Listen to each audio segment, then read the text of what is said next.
Juliet with guns and hot cars in this contemporary setting. Now, when you heard about this, did you get the idea right away?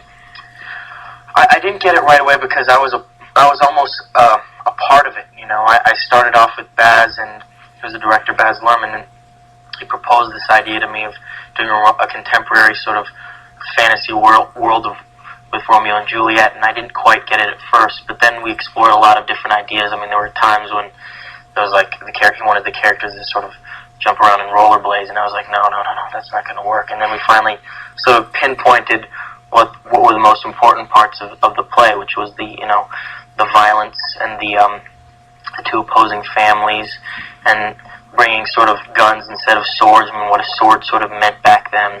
I mean, at any time you could go to battle and you could die, sort of like now with the guns. You know, a lot of people carry them around, and we wanted to bring that in, and the religious aspect, and sort of love triumphing over hate. And so we really, when he really started to focus on that, everything started to become really clear. And I think that, and when I started filming, it felt almost like we weren't doing Shakespeare for a little while, just because everything just felt so real, you know. And I finally saw the movie, and it worked. It wasn't like I needed to like adjust, you know, like I needed like a half an hour to say, okay, what the heck is going on here before I could get into the story. It was like 1 or 2 minutes, and then bam, okay, I know what's going on, you know. Yeah. Now, do you love Shakespeare personally? I can't say that I was, neither here nor there with him. All I knew was, just like any other person my age, you hear Shakespeare, like, oh God, those long-winded plays that you just don't understand, that you have no clue about.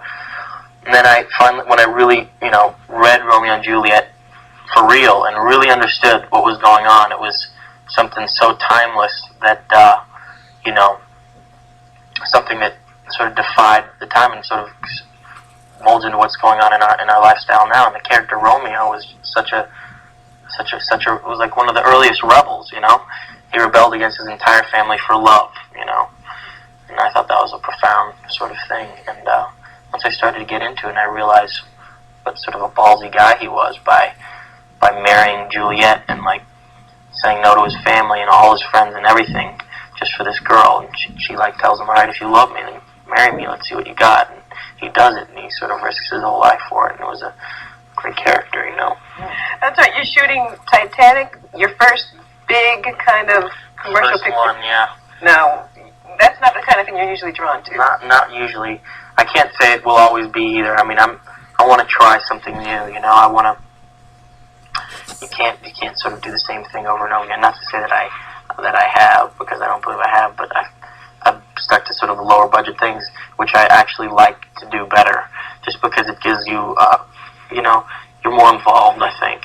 But I wanted to just have this experience just for the sake of sort of having it, because you've got to try different things in life, And I'm not saying that that's what I'm going to stick to, because I don't believe that, but, it couldn't hurt.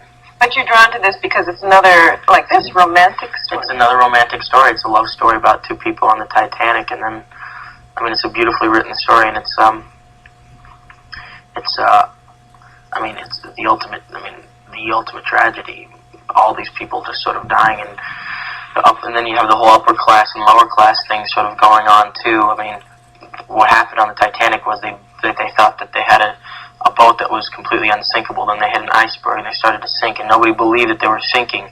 So then all the first class passengers got on the lifeboats, and there was only enough lifeboats to save 30% of the people on the ship, because that's how unsinkable they thought the ship was.